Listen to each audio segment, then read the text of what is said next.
नमस्कार।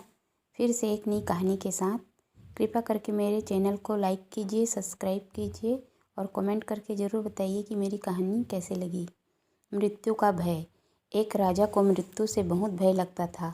इस कारण वह अपने मंत्रियों, अपने परिवार के सदस्यों और यहाँ तक कि अपनी पत्नी से भी डरता था।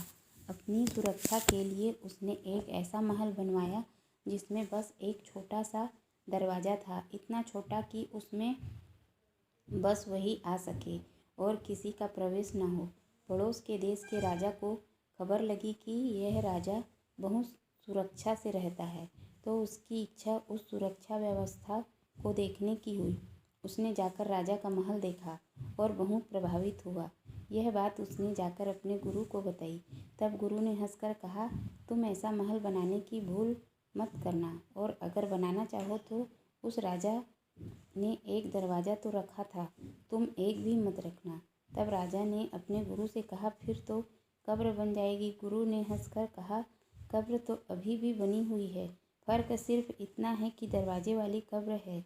मौत को आना होगा तो वहाँ दरवाज़ा हो या ना हो, आ ही जाएगा। इतना भयभीत होकर लंबा जीवन जीने की चाह रखने से अच्छा है भय मुक्त होकर जीवन व्यतीत करो। मृत्यु एक अमिट सत्य है, इससे बचना मुश्किल है। मृत्यु का जो भी समय निश्चित है वह उसी समय पर आएगी, लेकिन हर समय मृत्यु के भय से जीवन न जीना बहुत बड़ी भूल है। गुरु ने कहा, हे राजन सुनो, तुम्हारी मृत्यु कभी नहीं हो सकती, क्योंकि तुम वास्तव में शरीर नहीं आत्मा हो।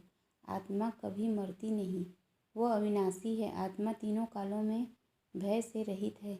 मृत्यु का भय होता है मन को, और तुम मन से परे आत्मा हो।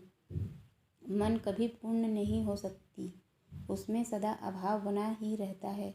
वो हमेशा संसार के सुखों और भोगों की कामना करता रहता है। जिस मन में ज्ञान नहीं, वो कहता है मुझे भोग चाहिए, क्योंकि भोगों से उसे नकली सुख मिलता है। नकली सुख कभी भी आनंद का स्थान नहीं ले सकता।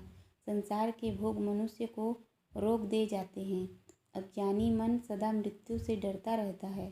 असार संसार के झूठे सुख मनुष्य के शरीर को कमज़ोर और रोगी बना देते हैं।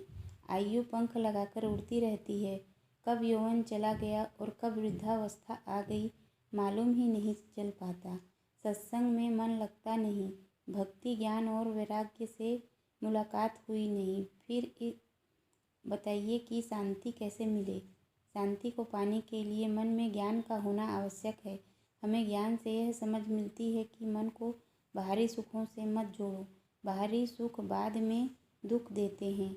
सपने का धन किसी के काम नहीं आता। हकीकत यह है कि हम ईश्वर के हैं और ईश्वर हमारे हैं। हम परमात्मा की आत्मा हैं और यह आत्मा आनंद से लबालब भरी हुई है। आत्मा का आनंद जागृत है, उसके सामने दुख एक सपना मात्र है।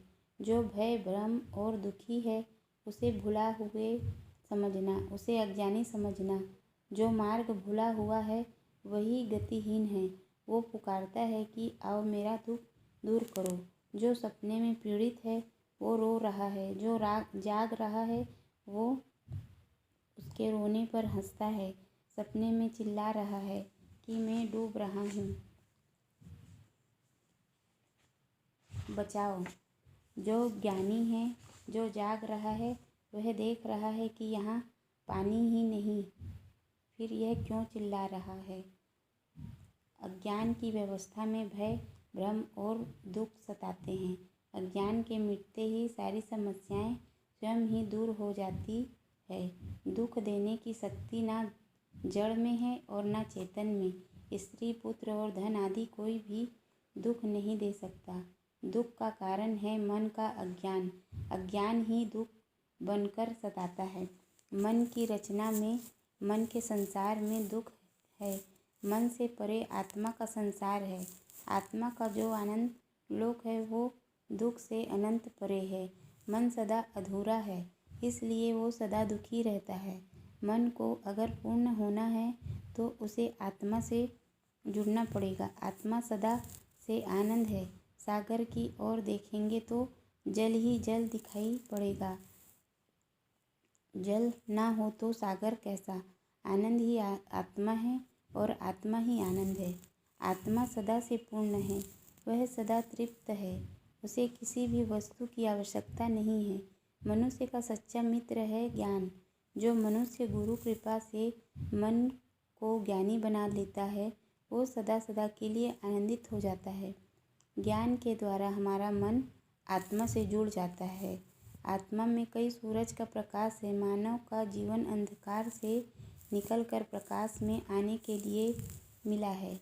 राजा ने गुरु के चरण पकड़ कहा, हे प्रभु, आपने मेरा भय, भ्रम और अज्ञान मिटाकर मुझे पावन कर दिया है। आपने मेरे भीतरी नेत्र खोलकर मेरा जीवन धन्य कर दिया है। हे गुरु महाराज, आपकी जय जयकार हो। नमस्कार।